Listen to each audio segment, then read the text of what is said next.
ഞാൻ നമ്മള് തെറ്റ് ചെയ്യുന്നില്ല. പക്ഷെ അവര് നമ്മളോടങ്ങ് വൈരാഗ്യം വെച്ച് പുലർത്തുന്ന ഒരു പ്രവണത. പക്ഷെ ഞാനതിനൊക്കെ അങ്ങ് സ്വർഗീയം ചെയ്ത് പോവാ. നമ്മള് ചെയ്യാത്ത തെറ്റിന് അവര് തെറ്റിദ്ധരിച്ച് നമ്മളോട് പിണക്കം വരുന്നു. ആയിക്കോട്ടെ. അപ്പോ അതില് നമുക്ക് എന്തെങ്കിലും കോസ് ഉണ്ടോ? നമ്മൾ വെച്ചോണ്ടിരുന്നിട്ട് കാര്യമുണ്ടോ? സി, 2 കാര്യത്തിൽ അത് ചിന്തിച്ചു നോക്കുക. വളരെ ആണ്. എന്നെ ചൂസ് ചെയ്യുന്ന ആൾക്കാര്, എന്നെ വിലയിരുത്തുന്ന ആൾക്കാരുടെ ജീവിതത്തിൽ മതി ഞാൻ. എനിക്ക് എല്ലാവരുടെയും ജീവിതത്തിൽ ഇരിക്കേണ്ട ആവശ്യമില്ല. മനസ്സിലായോ? ഞാൻ ആരുടെയും ഹീറോ അല്ല. ഞാൻ അവരുടെ കഥയിൽ ഹീറോ അല്ല. ഞാൻ എൻ്റെ കഥയിൽ ഹീറോ ആണ്. മനസ്സിലായോ? ഞാൻ എൻ്റെ കഥയിലാണ് ഹീറോ, മറ്റാരുടെയും കഥയിലല്ല.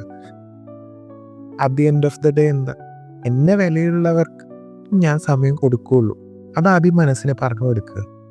എൻ്റെ സമയം എനിക്ക് വിലപ്പെട്ടതാണ്, അതുപോലെ തന്നെ അവർക്കും അവരുടെ സമയം വിലപ്പെട്ടതാണ്.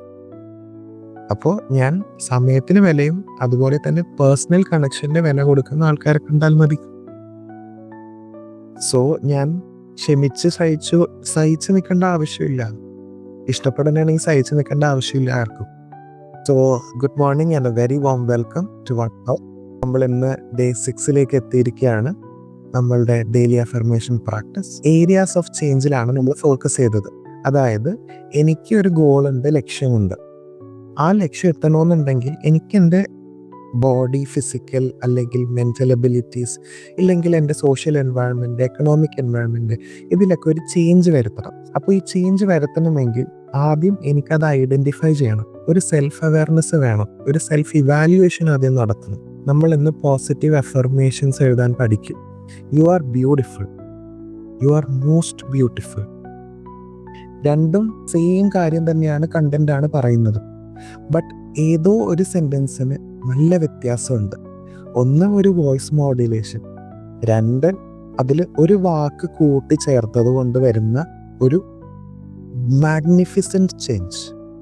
അവിടെയാണ് അഫർമേഷൻ നമ്മൾക്ക് ശരിക്കും യൂട്ടിലൈസ് ആകുന്നത്. രണ്ടാമത്തെ സെൻറ്റൻസ് നമ്മൾ യൂസ് ചെയ്തപ്പോഴത്തേക്കും മോസ്റ്റ് എന്ന വാക്ക് ഞാൻ ഇട്ടു. അവിടെ ഒരു ഫീലിംഗ് ലെവലാണ് കൊണ്ടുവന്നത്. ആ ഫീലിംഗ് ലെവൽ കൊണ്ടുവരുമ്പോൾ നമ്മളുടെ ബോഡിയിൽ അത് ശരിക്കും നല്ല രീതിയിൽ അതങ്ങ് ഇരുന്ന് പോകും. We can feel it in our body, we can feel it in our mind and we can feel it in our soul. നമ്മൾക്ക് അഫർമേഷൻ പറയുമ്പോൾ അതാണ് നമുക്ക് വേണ്ടത്. ആ ഫീലിംഗ് ആണ് നമുക്ക് വേണ്ടത്. നമ്മൾക്ക് എല്ലാവർക്കും ഇമോഷൻസ് ഉണ്ട്. നമ്മൾക്ക് കോൺഷ്യസ്ലി നമ്മൾക്കത് ഫീൽ ചെയ്യണം ബോഡിയിൽ. അതാണ് നമുക്ക് വേണ്ടത്. അതാണ് നമ്മുടെ ലക്ഷ്യം, അതാണ് നമ്മുടെ എയിം. പറയാൻ കാരണം വേറെ ഒന്നുമല്ല. നമ്മളൊരാളിനോട് ദേഷ്യവും വൈരാഗ്യവും ഒക്കെ മനസ്സിൽ വെച്ചുകൊണ്ട് നമ്മൾ അവരെ മുമ്പിൽ കാണുകയാണെങ്കിൽ നമ്മൾക്ക് അവർ എത്ര നാൾ നമ്മൾ ചിരിച്ചു കളിച്ചു വെക്കും അവരുടെ കൂടെ? എത്ര നാൾ വരെ? നിസ്സാര സമയം വരെ അത് നടക്കുള്ളൂ. അത് കഴിഞ്ഞ് കഴിഞ്ഞിട്ടുണ്ടെങ്കിൽ നമ്മുടെ മുഖത്ത് അത് ശരിക്കും അത് കാണിക്കും. വിട്ടുപിടിക്കാൻ നമുക്ക് സാധിക്കില്ല. ഉറപ്പായിട്ടത് പുറത്തേക്ക് വരും ഏതെങ്കിലും ഒരു സമയം.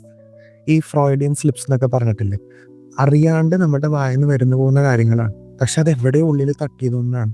നമ്മൾക്ക് ഭയങ്കര ഇഷ്ടമുള്ള ആൾക്കാരോട് നമ്മൾ ഒരിക്കലും തെറ്റുള്ള രീതിയിലൊന്നും പറയില്ല, അല്ലേ? അതുപോലെ തന്നെയാണ്. സോ ഭയങ്കര ബുദ്ധിമുട്ടാണ് നമുക്കത് ഉള്ളിൽ കൺട്രോൾ ചെയ്ത് പിടിക്കാനായിട്ട്. സോ സബ് കോൺഷ്യസ്ലി അതെങ്ങനെ പുറത്തേക്ക് വരും എന്നുള്ളത് നമുക്ക് അറിയില്ല. സെയിം പോലെ തന്നെയാണ് ഇവിടെ. ഫീലിങ്സ് നമ്മൾ കോൺഷ്യസ്ലി മനസ്സിലാക്കി ഉള്ളിലേക്ക് എടുത്തു കഴിഞ്ഞാൽ, ബോഡിയിൽ ഫീൽ ചെയ്യിപ്പിച്ചു കഴിഞ്ഞാൽ, നമ്മൾക്ക് അതിൻ്റെ എഫക്റ്റ് വരുന്നത് കുറച്ചും കൂടി സബ് കോൺഷ്യസ് ലെവൽ റീഫ്രെയിമിംഗ് ആണ്. സോ ഏറ്റവും ആദ്യം നമ്മൾക്ക് ചെയ്യേണ്ടത് നമ്മളുടെ ഏരിയാസ് ഓഫ് ചേഞ്ച് ഡേ 1 ചെയ്തതുപോലെ തന്നെ ഇന്നൊന്നും കൂടി ഒന്ന് ഇരുത്തി ആലോചിച്ച് നോക്കുക. ലെറ്റ് സപ്പോസ് എൻ്റെ പാരൻസായിട്ട് എനിക്ക് അത്രയും നല്ലൊരു റിലേഷൻഷിപ്പ് ഇല്ലാന്ന് വിചാരിക്കുക. അപ്പോൾ ഓട്ടോമാറ്റിക്കലി എന്താ നമ്മൾ ചെയ്യുന്നത്? ഹ്യൂമൻ ടെൻഡൻസി എന്താ? നമ്മൾ ബ്ലെയിം ചെയ്യും, അല്ലേ? അയാൾ കാരണമാണ്, ഇയാൾ കാരണമാണ്, എൻ്റെ വീട്ടുകാർ എനിക്കിത് തന്നില്ല, എൻ്റെ വീട്ടുകാർ അത് തന്നില്ല. എത്ര നാളിത് പറയും? നമ്മുടെ ഇവിടെ മേജർ ആകുന്നത് 18 കഴിയുമ്പോഴാണല്ലോ, അല്ലെങ്കിൽ 18 ആകുമ്പോഴാണല്ലോ. 18 വരെ വേണമെങ്കിൽ ബ്ലെയിം ചെയ്തു, ഞാനൊന്നും പറയില്ല. പക്ഷെ 18 കഴിഞ്ഞിട്ട് എത്ര നാൾ കൂടി ബ്ലെയിം ചെയ്യും? കൂടി വന്നിട്ടുണ്ടെങ്കിൽ നിങ്ങളുടെ മാസ്റ്റേഴ്സ് തീരുന്നത് വരെ.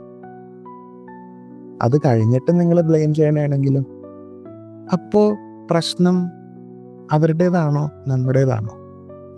എല്ലാം കയ്യിലുണ്ട്, അല്ലെങ്കിൽ ഒന്നും ഇല്ല. പുതിയത് ഉണ്ടാക്കാനുള്ള ഒരു പോസിബിലിറ്റി നമ്മൾ കാണുന്നില്ല, വിട്ടുപിടിക്കുകയാണ്. സോ ഞാൻ ബ്ലെയിം ചെയ്യുന്നത് നിർത്തുക. ആദ്യം തന്നെ മറ്റുള്ളവരെ കുറ്റം പറഞ്ഞു കഴിഞ്ഞാൽ എൻ്റെ അവസ്ഥ നന്നാവില്ല. മോറലി ഹൈ ഗ്രൗണ്ട് പിടിക്കാൻ വേണ്ടി വെറുതെ ബ്ലെയിം ചെയ്തുകൊണ്ടിരിക്കുക, അത് അത്രയും വരെ പോകുള്ളൂ. സിറ്റുവേഷൻ ചേഞ്ച് വരില്ല, ഗോൾ അച്ചീവ്മെന്റ് നടക്കില്ല, വേറെ ഒന്നും തന്നെ സാധ്യമല്ല. എൻ്റെ പാരൻസ് നേരത്തെ എക്സ്പീരിയൻസ്ഡ് ആയിട്ടുള്ള പാരൻസ് ആയിരുന്നില്ല. ഞാൻ വഴിയാണ് അവർ പാരൻറ്റിങ് എന്താണെന്ന് പഠിച്ചത്. So I am happy for all the things that they have done for me. ആരും പാരൻസ് ആകുന്നത് ഒരു പ്രാവശ്യം കല്യാണം കഴിച്ച് കുട്ടികളുണ്ടായി എക്സ്പീരിയൻസ് ആയിട്ട് വീണ്ടും കഴിക്കും, വീണ്ടും കല്യാണം കഴിച്ച് കുട്ടികളുണ്ടാകുന്നവരൊന്നും അല്ലല്ലോ. ആദ്യമായിട്ടാണ് എല്ലാവർക്കും കുട്ടികൾ ഉണ്ടാകുന്നത് തന്നെ മാരേജ് ലൈഫിൽ, അല്ലേ? ഓക്കെ, സോ അവർക്ക് ആർക്കും നേരത്തെ പാരന്റ് ചെയ്ത് ശീലമില്ല. അപ്പൊ നമ്മൾ അവരെ ബ്ലെയിം ചെയ്യണത് എത്ര നാള് ബ്ലെയിം ചെയ്യും? എത്ര നാള് നമ്മൾ ബ്ലെയിം ചെയ്യും അവരെ? അവര് കണ്ടു വളർന്നേക്കുന്ന പാറ്റേൺസ് വെച്ചിട്ടാണ് അവര് നമ്മളോട് പെരുമാറുന്നത്. അതിന് നമ്മൾ അവരെ ബ്ലെയിം ചെയ്തിട്ട് എന്താ, കുറ്റം പറഞ്ഞിട്ട് എന്താ കാര്യം? സോ വിട്ടുപിടിക്കുക, ആ ഫ്ലോയിലേക്ക് വിട്ടുപിടിക്കുക, ഇതുപോലെ ഫീൽ ചെയ്യുക, ഉള്ളിലേക്ക് എടുക്കുക. ഇതാണ് അൾട്ടിമേറ്റ്ലി നമ്മൾക്ക് ഫീൽ ചെയ്യേണ്ടത്. നമ്മളുടെ goal orientation, self awareness together, നമ്മളുടെ ആക്ടിവിറ്റീസ് എല്ലാം ഉണ്ടാകും. Subconsciously it will happen for you. Thank you and have a beautiful, graceful day.